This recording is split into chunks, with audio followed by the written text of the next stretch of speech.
Assalamualaikum warahmatullahi wabarakatuh. Waalaikumsalam warahmatullahi wabarakatuh. Selamat pagi anak-anak. Selamat pagi, Bu. Bagaimana kabarnya hari ini? Baik. Alhamdulillah baik. Kita bertemu lagi di mata pelajaran fisika. Sebelum kita mulai pelajaran pada pagi hari ini, alangkah baiknya kita berdoa terlebih dahulu supaya pembelajaran kita ke belakang nanti bisa lancar tanpa ada halangan apapun. Ketua kelas mungkin bisa bantu Ibu untuk memimpin doanya. Sebelum memulai pembelajaran pada pagi hari ini, silakan berdoa untuk percaya masing-masing. Doa, silakan.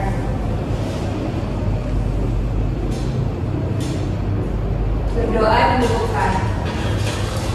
Terima kasih Mbak Edi. Untuk yang selanjutnya, sebelum Ibu mulai, Ibu mau absen terlebih dahulu ya. Untuk pertemuan kali ini masuk semua?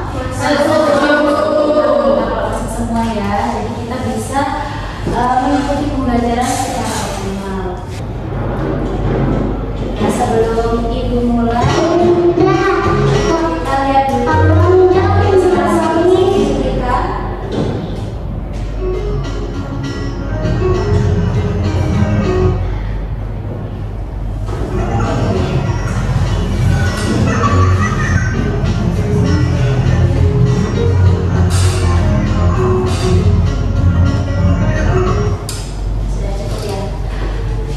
Dari ilustrasi tersebut bisa kita lihat ya, ini adik-adiknya sedang bermain apa?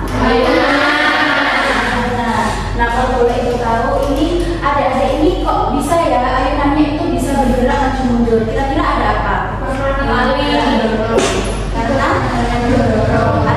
mendorong. Nah, kalau semisal yang mendorong itu sudah berhenti, apakah ini akan tetap bergerak terus? Ya. Bergerak terus dengan kecepatan yang sama? Tidak. Lama-lama pasti akan Berhenti. Nah, kalau yang menyebabkan ayunan itu berhenti, ada yang tahu apa penyebabnya? Ya, silakan. Mungkin karena adanya hambatan udara ini. Adanya hambatan udara, betul sekali. Karena adanya hambatan udara, maka energi yang ada di ayunan itu perlahan-lahan akan berhenti, akan habis seperti itu. Ini, nah, ini kan tadi ayunannya bergerak maju mundur dan berbolak-balik. Dari sini kita bisa lihat nih, selanjutnya kita akan bahas tentang materi apa. Ada yang tahu kita akan bahas tentang materi apa? Tentang Tidak harmonis. gerak harmonis atau ayunan double sederhana ya.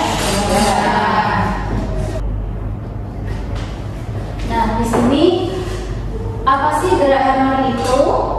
Gerak harmonik adalah benda dikatakan bergerak atau bergetar harmonis itu jika benda tersebut berayun melalui titik keseimbangan dan kembali lagi ke posisi awal. Jadi seperti ayunan tadi itu bisa disebut dengan gerak harmonik atau belum? Gerak harmonik sederhana adalah gerak bolak-balik benda melalui titik keseimbangan tertentu dengan beberapa getaran benda dalam setiap second. Selalu konstan. Jadi geraknya itu akan konstan terus-menerus. Gerak harmonis sederhana yang banyak dijumpai dalam kehidupan sehari-hari itu adalah getaran pada pegas dan getaran pada ayunan sederhana, seperti cuplikan yang sudah kita lihat di awal tadi.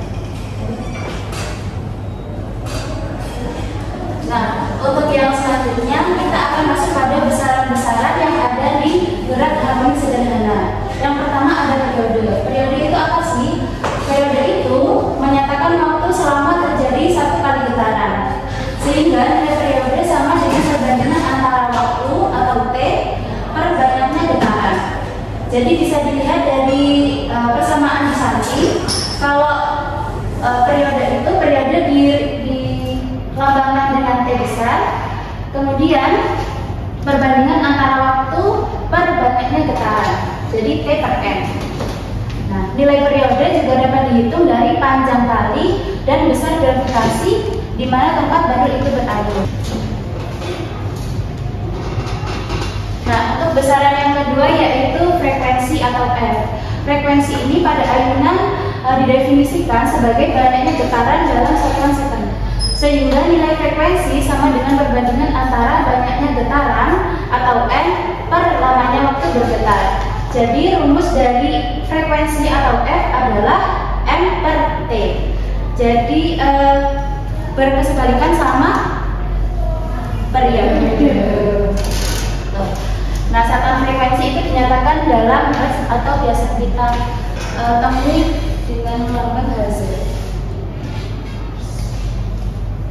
Nah, yang selanjutnya hubungan periode dan frekuensi. Tadi kan sudah kita ketahui nih persamaan dari frekuensi dan periode. Kalau rumus frekuensi kan N per T, di mana N adalah jumlah getaran dan T itu adalah waktu yang dibutuhkan getaran tersebut. Nah, untuk periode itu persamaannya adalah T per N, di mana T adalah waktu dan N adalah jumlah getaran. Jadi hubungan periode dengan frekuensi adalah berbanding terbalik. Artinya jika periode itu semakin besar, maka frekuensinya akan semakin kecil. Juga sebaliknya.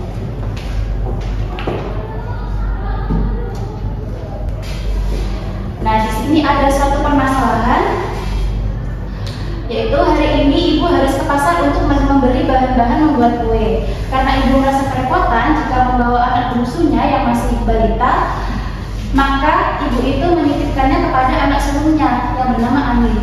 Ibu berpesan kepada Ani agar membawa adiknya ke taman bermain. Jika tali ayunan yang dipakai bermain itu diperpanjang, menurut kalian apa yang akan terjadi pada periode ayunan tersebut? Nah, untuk mendapatkan jawabannya, mari kita lakukan percobaan. Ibu akan bagikan lembaran kerja. Masing-masing siswa membentuk kelompok. Satu kelompok berisi 7 orang ya.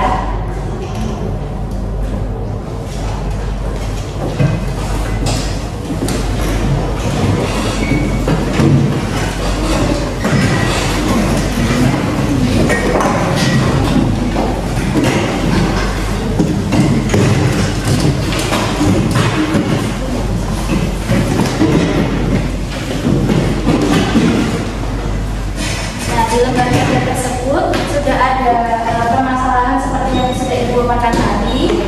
Kemudian kita akan menyelesaikan permasalahan tersebut dengan melakukan percobaan terlebih dahulu. Di halaman berikutnya ada alat bahan. Untuk melakukan percobaan, masing-masing perwakilan kelompok bisa maju untuk mengambil alat bahannya.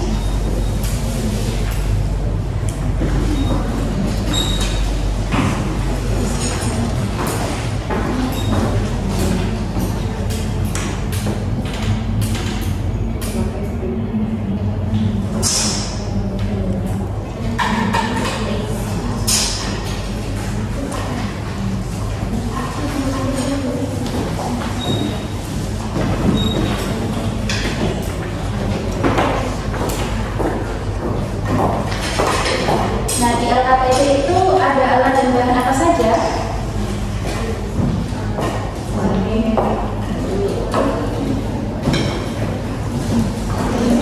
Ada apa saja? Ada slagit buatan, itu buatannya sudah ada ya.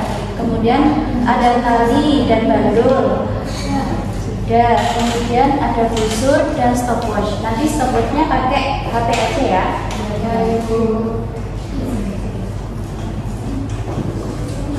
Yang dimasukkan bisa nantinya.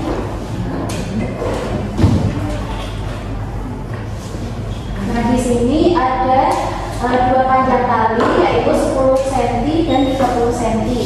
Nanti kalian amati perbedaan dari kedua bandul yang berbeda talinya.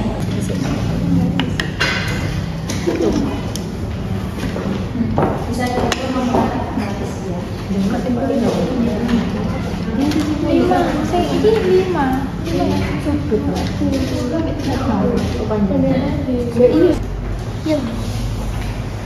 Oke teman-teman, saya sebagai perwakilan dari kelompok 2 ingin mempresentasikan hasil percobaan yang sudah kelompok kami lakukan. Untuk membuat tesisnya, apa hubungan panjang tali dengan periode getaran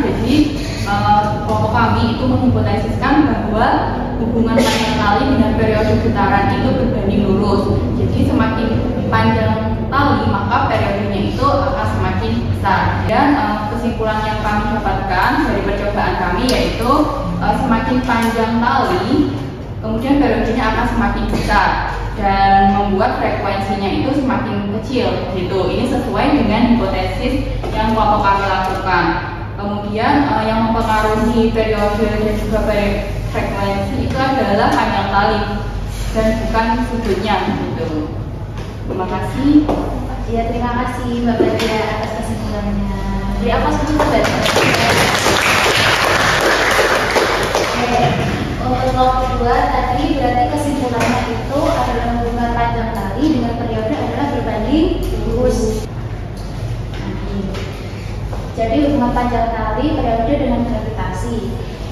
Seperti yang sudah kalian lakukan tadi ya, kalau yang panjang tali itu sama periode itu berbanding lurus, kalau gaya gravitasi sama periode itu berbanding terbalik.